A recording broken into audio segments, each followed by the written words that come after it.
કુલડીમાં ગોળ ભાંગવો એ મારું કામ નથી। જો ખેડૂતોના સારા કામ થશે તો ચોક્કસથી સત્તા પક્ષમાં જોડાવાનું।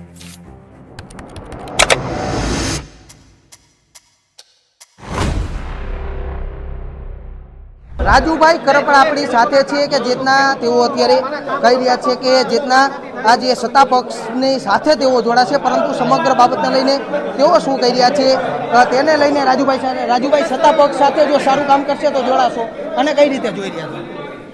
જ્યારે મને સવાલ કરવામાં આવ્યો કે તમે સત્તા પક્ષ સાથે જોડાશો તો મારો જવાબ એ જ હતો કે સત્તા પક્ષ પણ ખેડૂતોના સારા કામ કરશે। મેં અગાઉ જ્યારે હું એ પાર્ટીમાં હતો ત્યારે કહ્યું હતું હું એના વખાણ કરીશ। આજે હું બિન રાજકીય લડાઈ લડું છું। મને કોઈ એવું સત્તા પક્ષમાંથી કહે છે કે ભાઈ સિંચાઈના પાણીની વાત છે, સિંચાઈનું પાણી મૂળી તાલુકામાં, થાનગઢ, ચોટીલામાં, સુરેન્દ્રનગરમાં અમે પહોંચાડીશું, ક્યાંક ને ક્યાંક ખેડૂતને સારા ભાવ મળે એવી વ્યવસ્થા કરશું।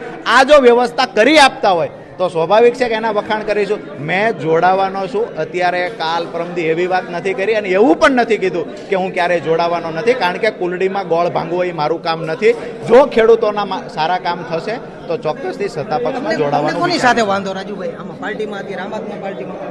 હું વ્યક્તિગત કોઈ સાથે વાંધો બતાવતો નથી, પણ મારું સ્પષ્ટ માનવું છે કે જે પાર્ટી માટે મેં મારા પરિવારને સમય નથી આપ્યો, મારા પરિવારને દાવ પર મૂકીને જે પાર્ટીને મોટી કરવાના પ્રયત્ન કર્યા, વિસાવદરની અંદર રાત દિવસ પરસેવો પાડી અમારા જ ઉમેદવારને જીતાડવાની કોશિશ। ગોપાલ ઇટાલિયન, મનોજ સોરઠિયાના જે નામ લઈ રહ્યા છો, આને કઈ રીતે જોઈ રહ્યા છો?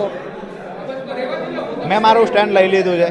આવનાર સમયમાં પાર્ટીએ સ્ટેન્ડ લેવાનું શું કરવું? દિલ્હી કેજરીવાલને મળ્યા, કોઈને મળ્યા તમે આ મામલે વાત કરી? મને ગુજરાત બહાર જવાની કોર્ટમાંથી પરમિશન નથી અને વાતચીત થઈ ફોનમાં? ટેલિફોનિક વાત થઈ છે। તો એ લોકોએ શું કીધું? કેજરીવાલજીનો ખૂબ સારો રિસ્પોન્સ પહેલેથી રહ્યો છે, ત્યાં પણ નીચે ખૂબ સારો પ્રભારી, સહપ્રભારી એ લોકોનો ખૂબ સારો રિસ્પોન્સ રહ્યો છે, પણ કામ તો અહીંયા પ્રદેશમાં કરવાનું છે। સૌથી મહત્વની વાત એ છે કે જે ધારાસભ્યની વાત કરીએ છીએ રાજુભાઈ, ટંકારાથી લઈને કચ્છ સુધીના જે ખેડૂતો વીજ લાઈનને લઈને વિરોધ કરી રહ્યા છે, આને લઈને તમે કઈ રીતે જોઈ રહ્યા છો? બિલકુલ ખેડૂતોને યોગ્ય વળતર ન મળે તો વિરોધ થવો જોઈએ અને આવનાર સમયમાં રાજુ કરપડા પણ ત્યાં જશે।